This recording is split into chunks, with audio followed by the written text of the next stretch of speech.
We will get started in just a moment.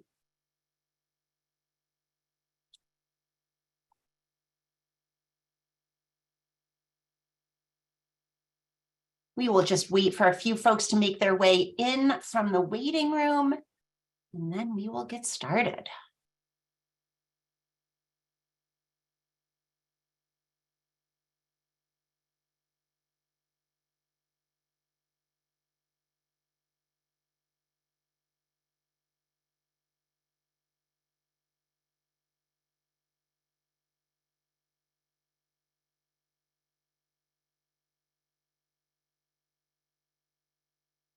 Welcome to everyone. Whether you are joining us live for today's Lunch and Learn, the future of community solar in Maine, or whether you are watching the recording on YouTube, we are delighted to have you here with us today. There has been a lot of conversation about community solar lately in the news, in the halls of the State House. The timing of this program could not be better.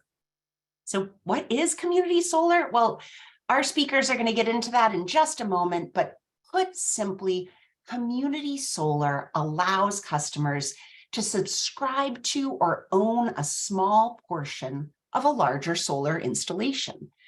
Community solar programs are supported by a policy called net energy billing, which lets customers offset their electricity bills using their share of the energy produced at the community solar site. Whew.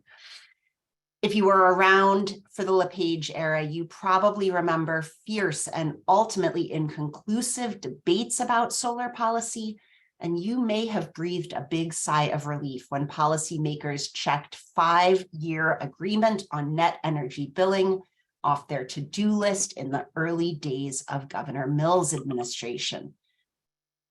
Believe it or not, that 5-year net energy billing program ends in 2024, and it's time to figure out what comes next.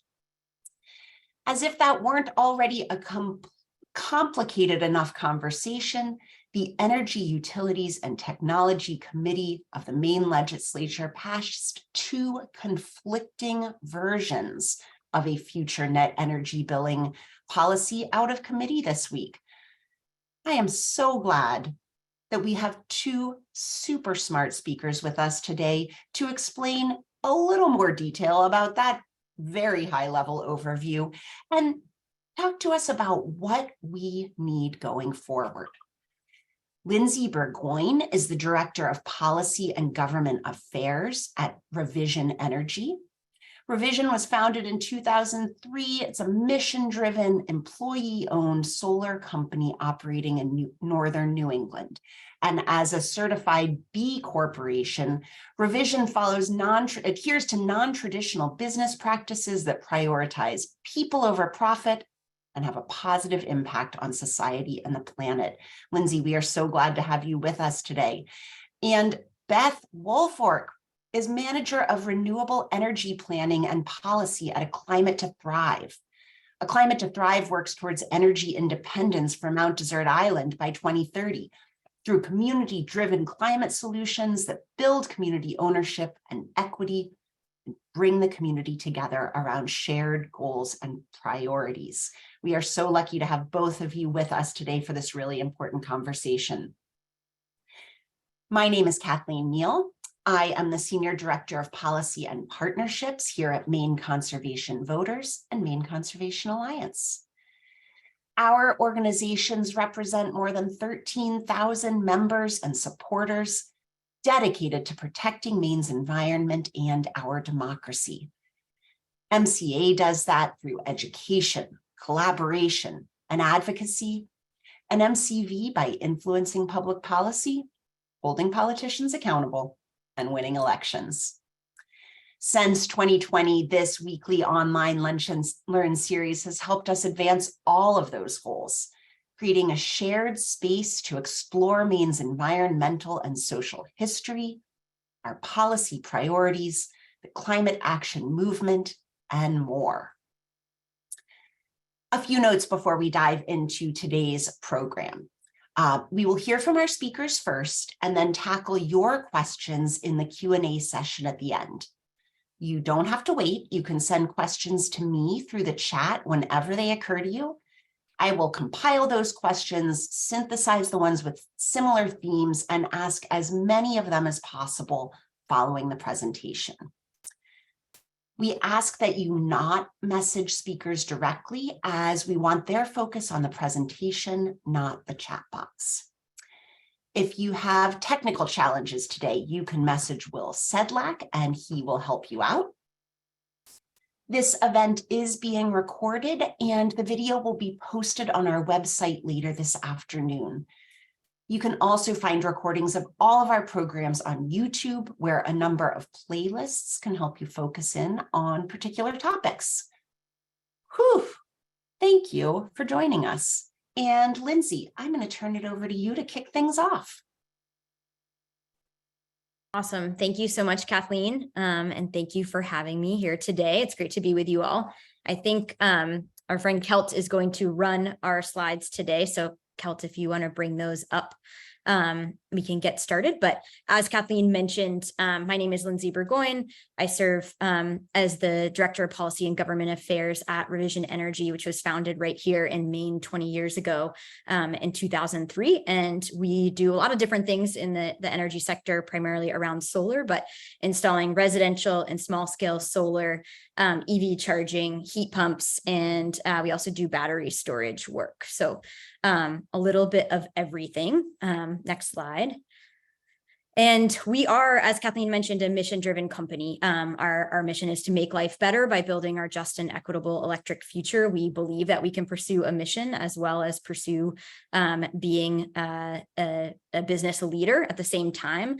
That's why we're a B Corp. That's why we're 100% employee owned. And certainly those were pieces that really attracted me to the company. And I do want to share that I'm a newer employee to Revision and new to this conversation around community solar, but really excited to be here today and share a little bit about the work that we've been taking on in the last few months and then over the last many years, as Kathleen mentioned. So with that, I'm going to turn it over to Beth.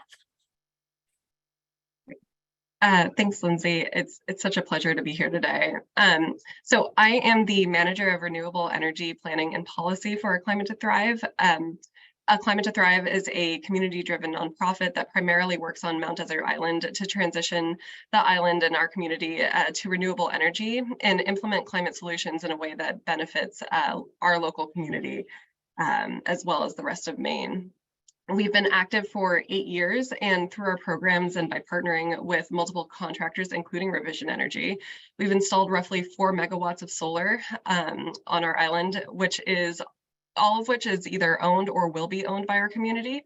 Our goal is to facilitate projects in a way that maximizes the benefits to the community and is replicable for others. And we're really excited to be here today to participate in this conversation around net energy billing.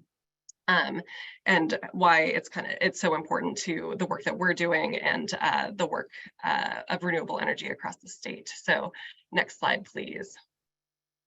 Now, Kathleen already defined a little bit of community solar, and I'm sure Lindsay's going to redefine it again as we go forward. But I'll just throw it out there right now that community solar in Maine is defined as like any project within the utility territory that benefits where the benefits of the solar project flow to multiple customers. And in most cases, the customers that are benefiting from this solar energy that's generated by the array, they're in a different location than where the site is actually sited, where the array is actually sited. And there are currently a few pathways to participate in community solar. Next slide, please. The model that we like to promote at A Climate to Thrive is ownership.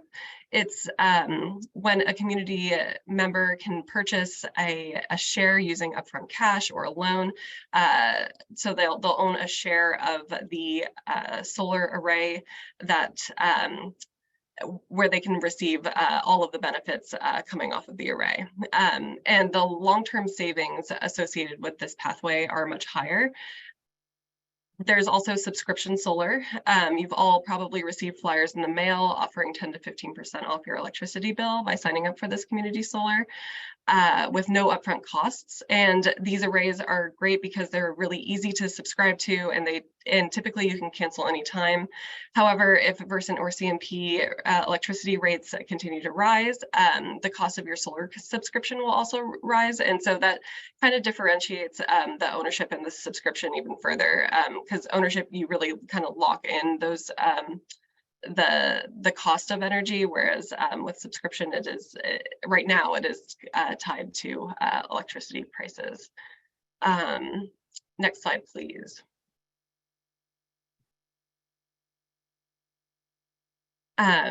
So how do community members receive the benefits of community solar? They do this through Maine's net energy billing program. And this was enacted in 2019 to rapidly accelerate Maine's transition to clean energy by incentivizing the development of small and large scale distributed energy projects like solar. Next slide, please. For large scale arrays, like these community solar arrays that a developer has built, all of the electricity is metered and sent directly to the electric grid, and the project owner or developer can tell the utility where they want the credits allocated. So essentially to their subscribers or owners. And the net energy billing credits will offset the electricity bill that the subscriber would otherwise receive. And so it's an economic pathway that makes these projects viable in Maine. And the subscriber ends up paying essentially 15% less than they otherwise would have if they paid the utility directly, because their bill is being offset by these net energy billing credits. Next slide, please. So it's important to us to, again, compare the outcomes of participating in either community solar subscription or ownership. Both pathways are really important and offer a lot to Maine customers, but you'll find that owning solar locks in the consistent long-term savings on electricity over the lifetime of the system.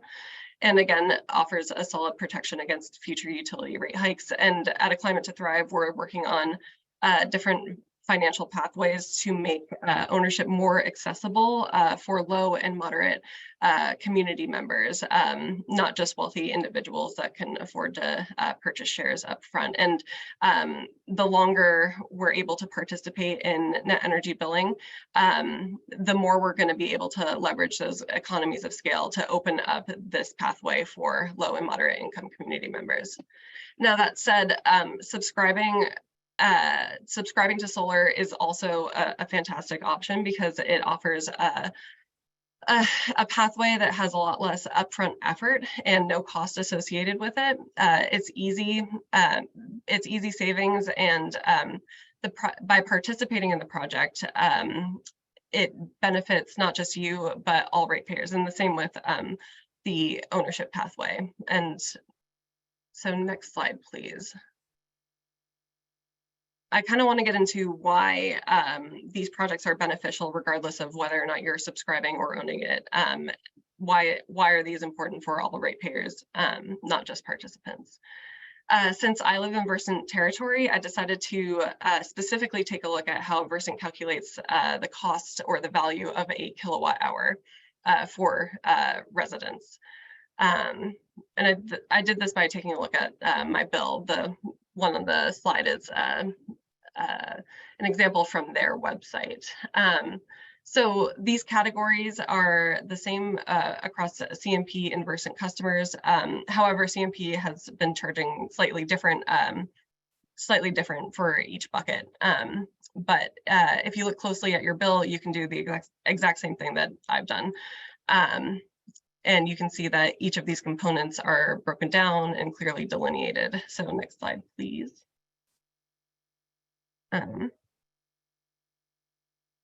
Excuse me.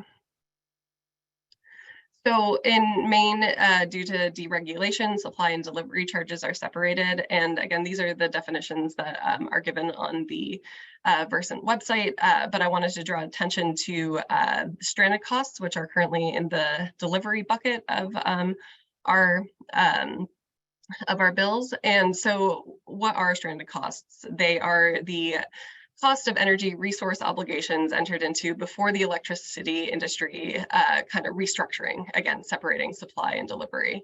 It includes the costs and benefits related to long-term contracts required through state policy, i.e. net energy billing. So it's important to note that that's where net energy billing is being accounted for.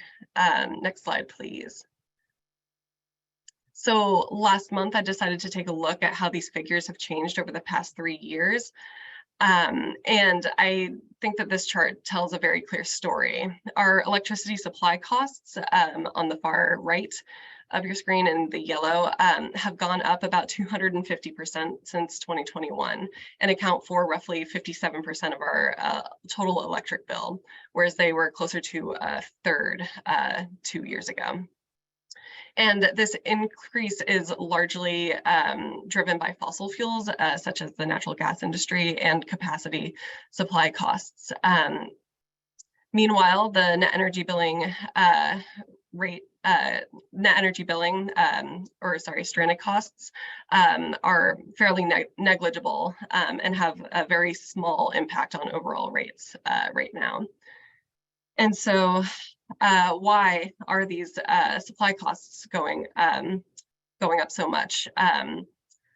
Like I said, our electricity supply is largely driven by fossil fuels. And so when world events like the war in Ukraine create an increasingly volatile fossil fuel market and push up natural gas and fossil fuel prices, so will that part of your bill rise.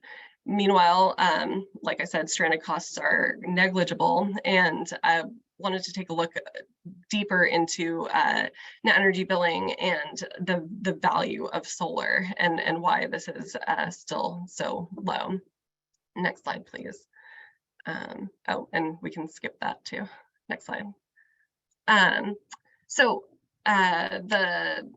the figure I used on this slide is from the 2015 Public Utilities Solar Valuation Study, but it's very similar to the Governor's Energy Office's Distributed Energy Resource Working Group ratepayer analysis that was released in January of this year. And what it shows is distributed energy projects like solar avoid a lot of additional utility transmission, distribution, conservation, and capacity factor supply costs. So in other words, they're providing quite a lot of value to the grid per kilowatt hour. And however, not all of that is currently being compensated for. And that's a really important point that we're gonna kind of dive into a little bit more in Lindsay's portion of the presentation. And so solar reduces rates in a way right now that, like I said, aren't currently being accounted for. And that's just because local generation of electricity through solar reduces our dependence on the volatile fossil fuels and provide a multitude of grid benefits, again, as shown in this slide. And I want to pass it off now to Lindsay to kind of further expand on these points. Awesome. Thanks, Beth. Mm-hmm. All right. So apparently Google has really changed my font choice here, but I'm going to just go with it. So how community solar works.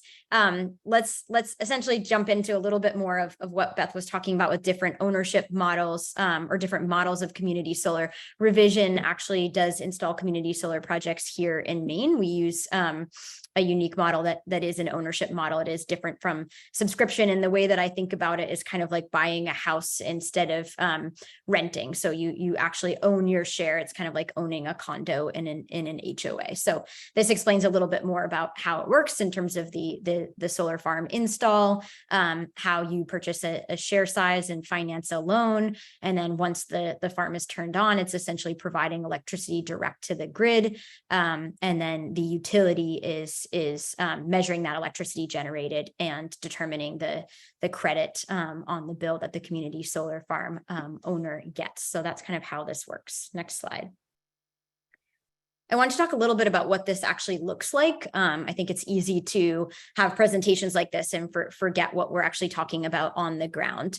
So I'm going to share 2 examples of our more recent projects. These were both completed in 2021, and they are 2 of our largest projects at Revision. We've done probably about 20 community solar projects that range from relatively small to relatively I shouldn't say relatively large, but to small projects to some bigger projects. And as I mentioned, these are kind of some of our larger projects kind of around the 1 to sub 2 megawatt size. So this is our Long Pond project. Essentially, this project was developed in partnership with Beth's organization, A Climate to Thrive, but thinking about how do we take advantage of contaminated or unusable lands, and this facilitates leasing land from a former landfill site on Mount Desert Island in Southwest Harbor. So this is, a good example here. And then here's another, if you want to go to the next slide, sorry, I can do one more. This is the Curravale Community Solar Farm. This is built in Knox in Waldo County in 2021.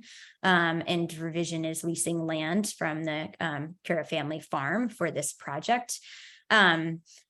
Essentially, this was Revision Energy working with a farmer to think through how can we offer a stable long-term source of income for a small portion of their farmlands. And I think it's important to point out, there is a bit of a narrative out there about, is this the right thing to do in terms of conversion of farms? And I think the piece that I want to point out here is that Revision does not approach farmers. This is something that farmers come to us and say they are interested in doing this to provide long-term revenue in a somewhat volatile economic environment for farmers right now. And often the projects that we do build with farmers are converting a really small a portion of their overall lands. It's not certainly all of them. And we also work to think through how can we do things like utilize wetlands or places that aren't as productive and kind of prioritize lands that way. So I just wanted to share that kind of background. The rule of thumb that I use is when we think about projects, think about a 1 megawatt project. This one is almost 2. A 1 megawatt project is going to power about 200 homes and take about 5 acres. Next slide. Okay, so what are the issues? I really like this font. I hope you guys are enjoying it as well. But I think, there's been a lot in the press lately around community solar, and it's raising a lot of questions, right? Like, what is the future? And I think it's important to remember we could easily get lost in the details, and there are hundreds of questions we all have, but I try to think through, okay, what are the fundamental questions that we are trying to answer that are causing the concerns and the perspectives from kind of all over the place. So I really think about these issues that we're going to discuss today in 2 buckets. One, how do we transition to a clean energy economy to address climate change? We know this is something that we need to do, but how do we do it? What does that actually look like on the ground? We know that transitioning to clean energy is the best bang for our buck in terms of rapidly driving down greenhouse gas emissions. And then second, I think about how do we incorporate and account for solar power within our existing grid and electric infrastructure? So how do we fairly compensate those developing and producing solar power in the existing grid infrastructure that we have today? And these are really complicated questions. I think when we're thinking about the latter, we're thinking about how solar power is produced, it's sent out on the grid, but we can't ever know what exact electrons are ours or which ones I produced or Beth produced.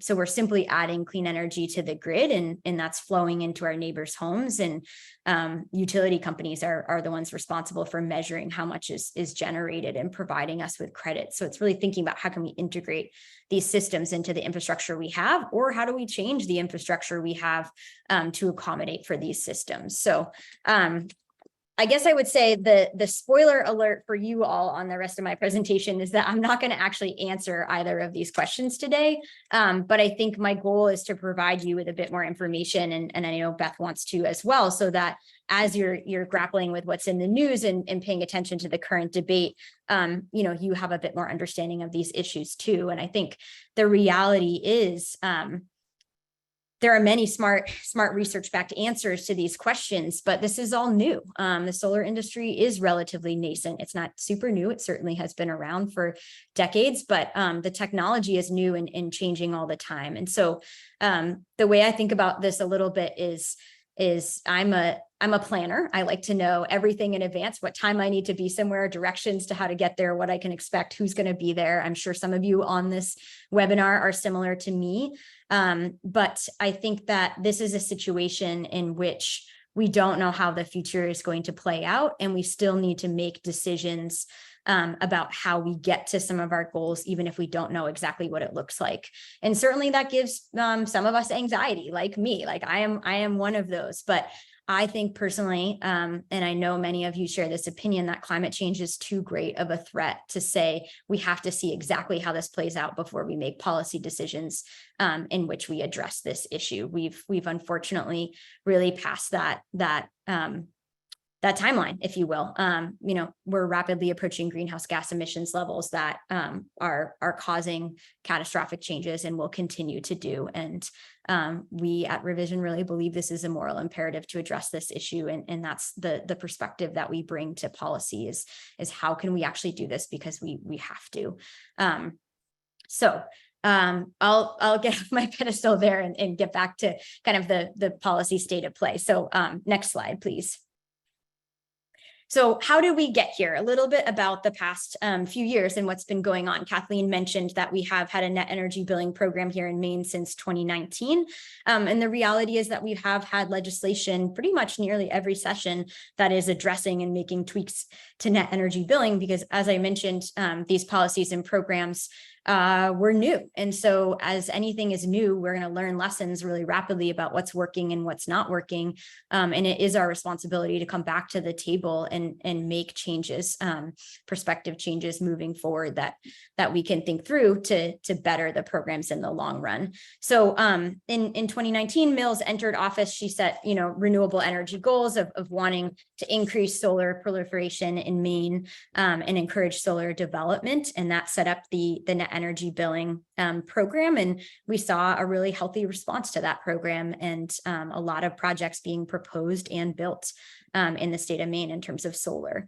In 2021, there were concerns of did we go too fast, and have we figured this all out entirely in terms of how we build some of those larger projects like the 2 to 5 megawatt projects. And so we actually put a sunset on those projects. And then we said, hey, let's get together a group of stakeholders from all across Maine, whether those are developers or utilities or the Public Utilities Commission or the Office of the Public Advocate or the Industrial Energy and Consumers Group. And let's bring those folks together with the Governor's Energy Office and sit down and think through what does a distributed generation net energy billing type program look like after 2024 when this program sunsets, and are there changes we can make to make that a better policy? And so that was kind of done through LD 936.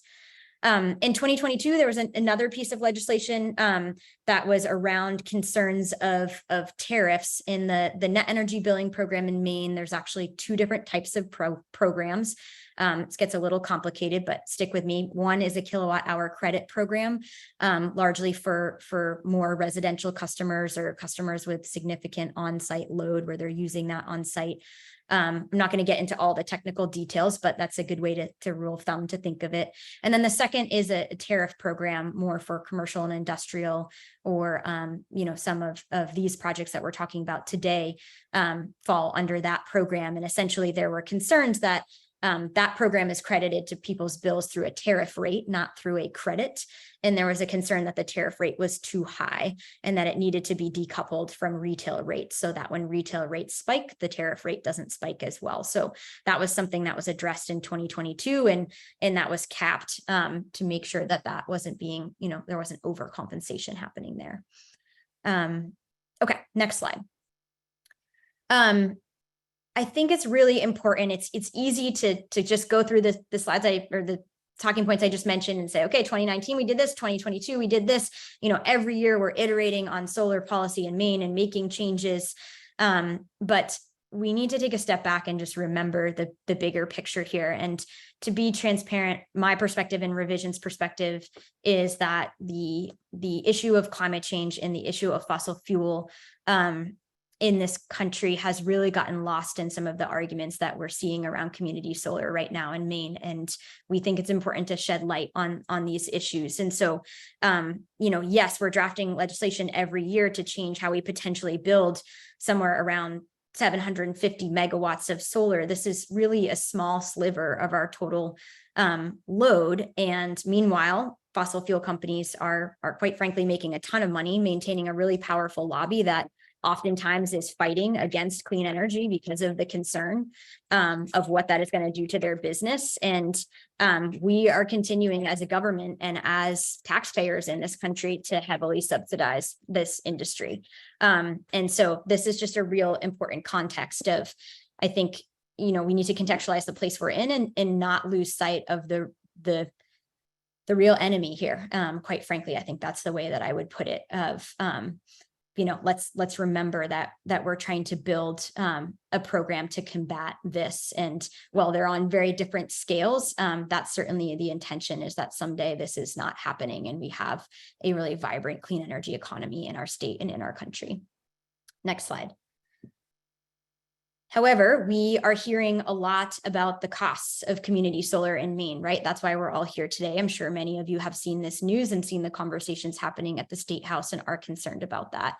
Today, I'm going to talk a little bit about Revision's perspective on what's been in the news. And I just want to respectfully state that is our personal view. And, I know there have been a lot of different viewpoints in this conversation, but I'm here today to represent Revision and our thoughts on this. There have been a lot of claims that solar customers don't pay the true costs of what utilities need to operate the grid. And so those costs are put on the backs of all ratepayers. And will cost kind of exorbitant amounts of money. We've seen, quotes of the millions of dollars in the press.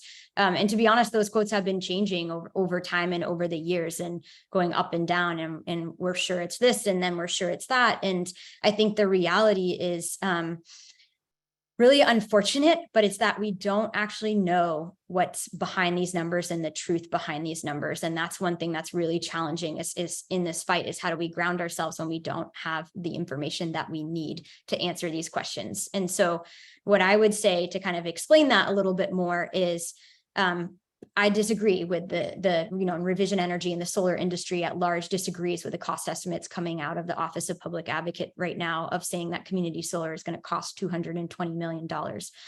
We disagree with those for a few reasons. One is that these numbers are based on unsubstantiated, unapproved utility filings.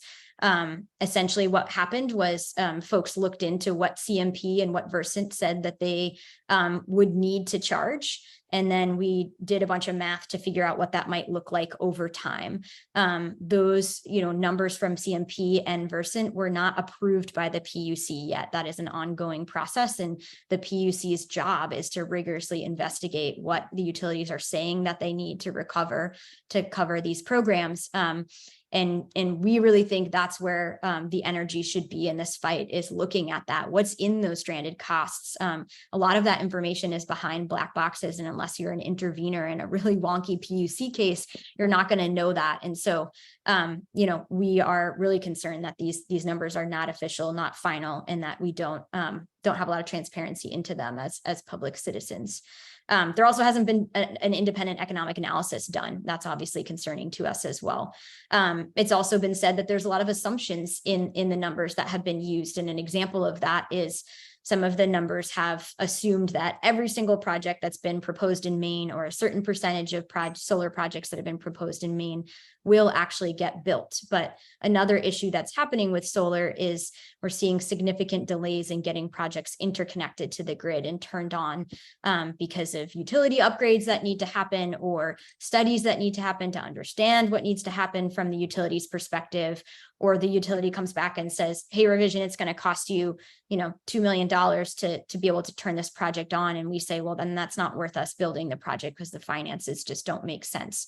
But the costs that CMP and Versant are putting out there are essentially assuming all of those projects are going to get built, and that costs will need to be recovered from ratepayers to cover all of that. And that's simply not true. We know that's not going to happen. The hard part, again, is that we don't have a good, well, this is exactly how many are going to get built. And so it's really hard to fight facts when you don't have specific numbers in response.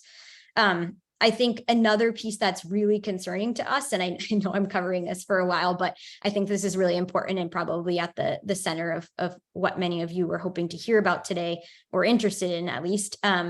But these numbers that the utilities are reporting are costs, and they are not including tangible, quantifiable benefits. So utilities don't account for programmed benefits in their rate design. And in some cases, there actually are instances where utilities are showing lost revenue. So because you were using solar and you purchase less energy from them, they're having to recover that revenue from other places. And we think that's false. And we need to be looking at benefits. And a lot of the benefits show up actually on the supply side. So, if we have this much solar, then we need to buy this much less natural gas. And so there is a benefit to all ratepayers in terms of reducing supply costs. And so these are the types of things that we want to make sure are reflected in the math so that we actually have true costs and true benefits. And we can substantially say, this is what this is going to cost, instead of kind of throwing out unsubstantiated numbers. And so we feel really fortunate right now that the Senate, Senator Mark Lawrence, who is the chair of the Energy Utilities and Technology Committee in the legislature, has actually put forth a bill that requires this accounting so that in the future, we don't end up in this situation where we say we don't actually have the answers to these questions and can't put a number on these programs. Obviously, that's something that's immensely important to the future of policy. Next slide, please. Okay, so I guess another thing that I would just point out on that before I jump into solutions is, to date, ratepayers haven't actually seen impacts of net energy billing on their bills. I'm sure you've seen in the news, this is anticipated to hit in July 1st, that we will see rate increases. But, I think there's been a lot of comments about how, prices have been going up in the last few years, and that's due to all this community solar. And that's actually just not true. Those costs haven't hit our bills yet. And the Coalition for Community Solar Access did a little bit of a fact check on this and looked at that, from 2020 to 2023, an average bill in Maine, utility bill, has increased about $60 a month. And that's, as Beth mentioned, largely due to the volatile natural gas prices, and that utility filings that they are subject to, because they have been an intervener in some of these cases, suggest when we actually look at the portion of the total stranded cost that is net energy billing. Remember, net energy billing is not the entire line item under stranded costs, but that the line item there might be something like $3.50 a month. So I just think, again, kind of contextualizing into that bigger picture, to transition to a clean energy economy, we might be talking about tacking on something like $3 a month versus $60 a month in terms of natural gas. So I just think that's an important range to be thinking about. However, there are still concerns about costs. Both of those numbers I just quoted are rate increases, right? So that is concerning, and that's something that we need to address, and we need to address especially for the most vulnerable Mainers and for Mainers that struggle to pay utility bills. That's something that's immensely of concern to revision, and I think it's important that doesn't get lost in the fight too. We certainly don't think that community solar should be regressive at all. And we think there's a lot of opportunities for it not to be. So solutions, there are certainly a lot of good ideas out there. We think, at the end of the day, solutions should really be grounded in components to good policy. So I'm not going to list off, 50 different specific programs or policy iterations that we could do to solar, or what states like New York, Massachusetts have done to grow their solar programs. And instead, I'm going to say, these are a few things that Revision really feels strongly about, of how we should make good policy and what are good opportunities to be taking into consideration. And for that, it's really, how do we bring stakeholders together to identify common ground, common sense solutions, making sure that everyone's voice is heard at the table? How do we get the facts on true costs and true benefits of solar energy so we're making data-driven policy choices? How do we make really smart, thoughtful, perspective reform? Let's not make retroactive changes that threaten our clean energy economy and existing projects in our business environment, but instead say, hey, if this didn't work, let's end this program now and create a new one moving forward. So essentially kind of the concept of grandfathering. Let's also explore and preserve opportunities to build solar in a way that provides access to all and support of the very ratepayers we're seeking to protect.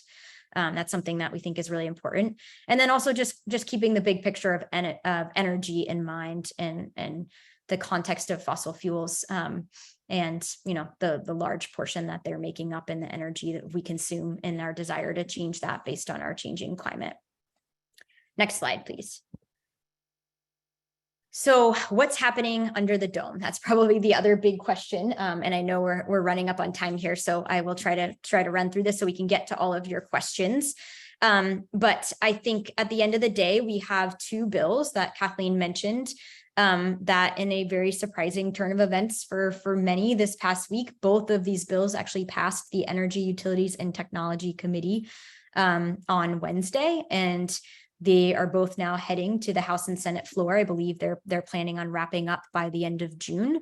And so between now and the end of June, we will be able to say that we know what the future of community solar looks like. We can't actually answer that question today. So we have two bills, and I will not surprisingly be honest and transparent about the bill that Revision is advocating for in the solar industry, and that is LD 1986, which we consider to be a solutions bill.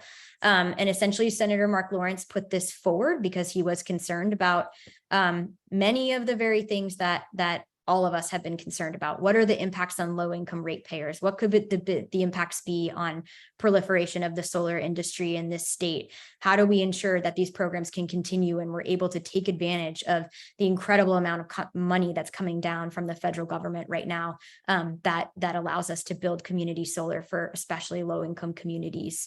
And so this bill does a variety of things, but I think what we are most excited about at Revision is that it creates transparency around costs and benefits of net energy billing and the benefits of community solar so that we will be able to answer those very questions that I mentioned before. There are many studies out there that have shown that solar, as Beth mentioned, has net benefits to ratepayers, but we haven't seen these accounted for in utility math. And so that's something that we feel like needs to be transparent so we can understand what those benefits are.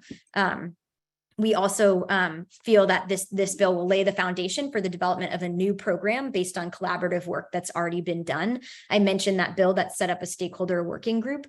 That group over the course of 6, 7, 8 months actually had 18 meetings to discuss the future of solar in Maine. And they have produced something like a 90-page report. If any of you are interested, you can find that online. And that also has independent economic analysis from a group called Synapse and SEA consultants looking at how we can design an effective program for the future. So fortunately, we have that in hand to use as we figure out what's next.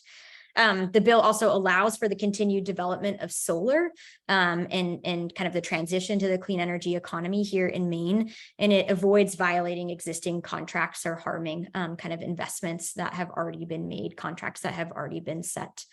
The opposing bill, LD 1347, kind of on the opposite side of the spectrum, actually includes everything that I just mentioned. And so there's definitely a political play here to try to make these bills look similar and potentially confuse people, or maybe not have them be able to easily understand which one would make the most sense for Maine. That's certainly, by design. It's also reflective of the fact that there is a little bit of common ground here, but at the end of the day, we still believe these are diabolically different bills with different, very different futures for community solar in Maine. So LD 1347 includes everything that I just mentioned, in LD 1986. I shouldn't say everything that I mentioned, everything that is listed here, but does not get into the true costs and benefits. So there's no looking at rates and accounting for benefits and requiring utilities to report out on benefits to ratepayers, which we think is a miss.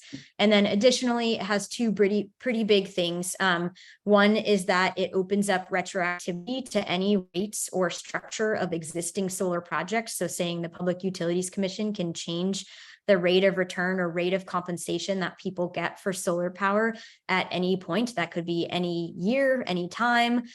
We find this extremely concerning. It's really hard to run a business when things might constantly change. And a lot of these have been financed and are under contract, in which to go and turn around and say, actually, we're just making half as much money now, and then in 6 months, it's going to change to this. That's not how the business environment works. And that's concerning. And then I also put the that this bill does kill community solar. And I know that's a harsh word, but there really is not a pathway forward for community solar under this bill. And that's for two reasons, or a few reasons. One is that it limits projects in size. So a project cannot be more than 660 kilowatts. So projects like the two that I showed you would not be able to go forward because they are too large and serve too many subscribers. And that we would limit projects to only being able to serve 10 customers maximum. This is the policy that was in place prior to 2019. This is LePage era policy around net energy billing. And so you couldn't have a community solar farm with more than 10 customers. As I mentioned, Revision is building farms, and there are many other examples that serve 100 customers or 50 customers or 80, and these would all be off the table. And then lastly, there's a big piece that says 50% of the load produced has to be consumed on site. And so, for example, the Cura family farm is not going to be able to use 50% of the Curavale family farm community solar project that I mentioned. And so that's just not going to be possible anymore.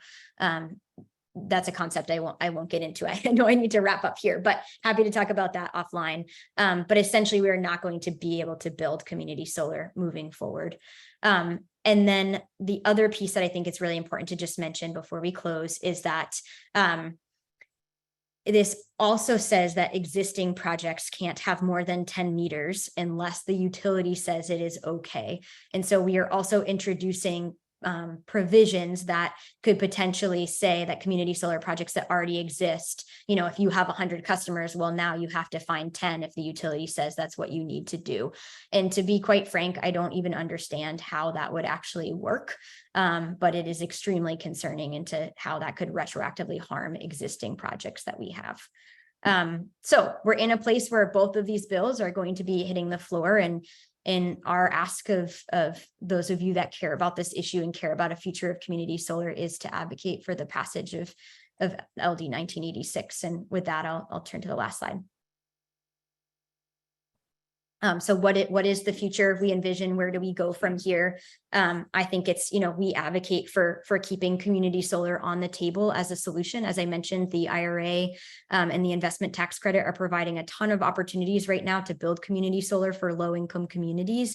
And these opportunities are just coming out. And so let's not shut the door on something when we don't even really know what's possible to benefit the ratepayers that we're really concerned about. And I think the reality is that we are going to need to continue advocacy for clean energy now and for years to come. This issue is unfortunately not going away. And personally, for me, I believe that it's my role to continue to advocate for systemic policy change to enable the future that we all envision in terms of addressing climate change. And with that, I will turn it back to Kathleen. Lindsay and Beth, thank you so much. I am already planning to, when I watch the recording of this video, of this program again, because you just shared such incredible information. I know it didn't all sink in the first time through. And so I'm going to want to listen again and want to let everybody know that you'll get an email later this afternoon with the link to the recording in case you're feeling the way I am right now. And you'll also in that email have links to a couple of ways that you can take action. So one, as Lindsay just talked about, we really do feel that this is that net energy billing and a strong, stable program is necessary to meeting our 100% clean energy by 2040 goals and to lowering costs for Maine families. So you'll find a link to an action alert that will make it really easy for you to let your lawmakers know that we need to pass LD 1986 and reject LD 1347. So look for that action alert. And I also want to let you know about an upcoming conference in Belfast on June 22nd that Beth is organizing with A Climate to Thrive.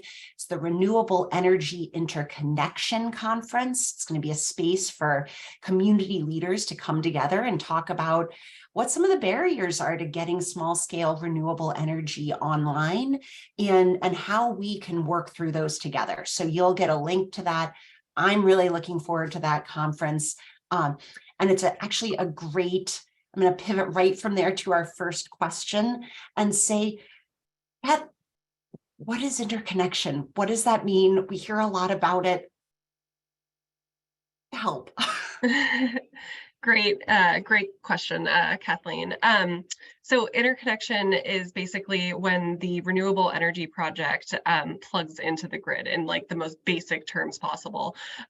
There's what's known in the industry as the point of common coupling. So that's where the project's infrastructure meets the grid's infrastructure. And in order to do that, the project needs to go through what's known as an interconnection agreement with the utility. And so that includes a lot of studies, and the utility essentially figures out how much it's going to cost them to interconnect. And so this has become kind of an increasing barrier for renewable energy projects, kind of especially in versant territory. And so at the conference, our goal is to kind of come together and look at other pathways that states have, that are incorporating renewable energy very successfully. What are their policies and regulations around those interconnection practices? And I wanted to mention, actually, I just got word that we are shifting the date of our interconnection conference. It happens, we just found out that the Public Utilities Commission is hosting or holding the public hearing for a critical interconnection bill at the exact same time as our conference. And so a lot of our speakers need to actually be at that public hearing. And so we'll be pushing that out a little bit. So there's all that. Thank you. And that means that when you click on the link in your afternoon email, just know that the program is still going to happen. The date is going to change, but Beth, should folks go ahead and register and then get updates, or what's the best way to stay tuned on that? Yes, please continue to register, and we'll keep you all updated about the time and date. We're looking more towards the fall in order to get even more legislators in the room and action in that way. Perfect. Thank you. I want to warn everybody, you have a million fabulous questions, and I don't think we're going to get to all of them in the next 8 minutes. So thank you for your patience, and just want to encourage you, when you do get that afternoon email, if you have a pressing question that we didn't answer, hit reply. It'll come to me. I'll make sure to get it to Lindsay and Beth and make sure that we get answers to those questions. But let's do what we can right now. Huge gratitude, Beth, for walking us through the components of our electric bill. That is so helpful. And just a sort of basic question, does community solar or solar in general, does that save us money on every part of the bill, or is it just on the supply side, or where are we going to see the benefits there? That's a great question. So the net energy billing credits that the community solar generates applies to all the entire bill. It's kind of, for residential electricity rates, it's a 1-to-1. So it's across the entire cost of the kilowatt. Yeah. All right, good to know. And then there are a few questions about what we're talking about when we talk about community solar. What is the community, and does a community solar share belong to me as a consumer, or does it belong to the meter that's attached to my house, the house I'm in when I subscribed? What happens if I move? Does it move with me? And sorry if these are too specific. You're allowed to tell us that too. That's a great question, and I'll also allow Lindsay to chime in whenever. And I guess it really depends on how you're participating in the program. So if you are participating in a community solar co-op or an ownership-based way of participation, you are linked. You and your meter are linked to the shares that the benefits that are coming off of that account. And if you move, you can also continue to receive those benefits as long as you're in the same utility territory. With a subscription solar array, just the regular 10-15% off discount, that's, again, it's just linked to your meter. And if you move, you'll probably have to renegotiate, or not renegotiate, but enter into another contract with the company. Lindsay, would you add to that?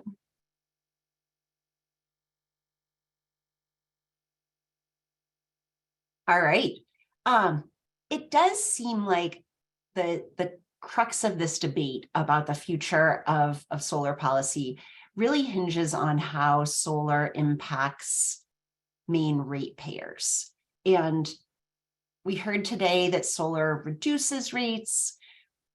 We also have heard, particularly for anybody who tuned into the public hearing on these bills or the work session earlier this week, heard a lot of people say solar increases rates. What explains those different conclusions? And is everybody looking at the same data? Where is that data coming from? Yeah, I'm happy to jump in there. I think this goes to kind of the costs and benefits accounting, and not to go on a whim to talk about economics, but I think what we're seeing the utility calculate is what are the costs of these programs, and then they're saying that to recover this lost revenue from these costs, we need to get that money back from ratepayers. That's the conversation that we're hearing. What our argument is, in the solar industry and a lot of folks, is that we're not accounting for the benefits in those costs. So if we think back to, I don't know how many of you took economics in high school, but it's if we add the costs and we add the benefits. And I think it's really important here to point out, we're not just talking about, some people are like, oh, these are just environmental benefits that we can't quantify, and it's just clean air and clean water. And they're actually real tangible benefits that we can monetize and add to that cost benefit analysis, like what is the reduced supply charge, or what are the transmission impacts, or there's a lot of things that change. And so let's look at all of these holistically, let's add them together. And then what studies have shown is that actually provides a net benefit to ratepayers. And so that's kind of why you're hearing these conflicting arguments. And it's really about who is considering benefits and adding that into the math and who is not. That is really helpful. And it makes sense that you would get a different answer if you're looking at different parts of the equation. Does that hold true across, whether you have solar or whether you don't, whether you personally have solar on your roof or have as community solar share? And I'm especially thinking about low-income Mainers and low-income ratepayers and how that how the math works for them. Yeah, I would think about this holistically across all ratepayers. That's kind of what we're talking about. So, if the utility is saying we're losing, X amount of money, and we're going to have to recover that from all ratepayers, if we add in the benefits and we ask the utility to account for benefits, that number becomes lower. And so that impact on all ratepayers becomes lower. Okay. Thank you. Thank you. Can you quickly, it's a small question. What is the role of the public advocate and the Public Utilities Commission in figuring this out? Yeah, absolutely. I can speak to my perspective, which is the Office of Public Advocate exists to essentially be a representative for ratepayers and to be a really strong advocate about the prices that we're charged and to keep an eye on electricity, because we have these regulated monopolies that serve as our utilities. We need to make sure that there is somebody that is essentially being employed to represent us as ratepayers and investigate where these costs are coming from. And then the PUC is really the regulator of the utilities, if you will. That is their role and why they were created, kind of in charge with their mission. And so I think I would just share that from the solar industry's perspective. We've been really, really frustrated to see kind of some of these claims come from the Office of Public Advocate about costs without being really scrutinizing of those numbers. We really believe it is their job to dig in and say, we're not going to accept these utility numbers face value. We're going to investigate our utilities and find out what these costs actually are and make sure that that's transparent to all of us as ratepayers. That's something that we deserve. And then we're going to figure this out to make a fair rate that is going to work for all of us. So I think we hope that there is a bit more scrutiny moving forward versus just kind of accepting those numbers face value. Thank you so much. We are at time. We could keep going forever, but as I said earlier, if you have questions that we didn't get to, please respond to the email you'll get later this afternoon, and I will definitely make sure that it gets to the right person. I want to thank Lindsay Burgoyne from Revision Energy. I want to thank Beth Wolfork from A Climate to Thrive.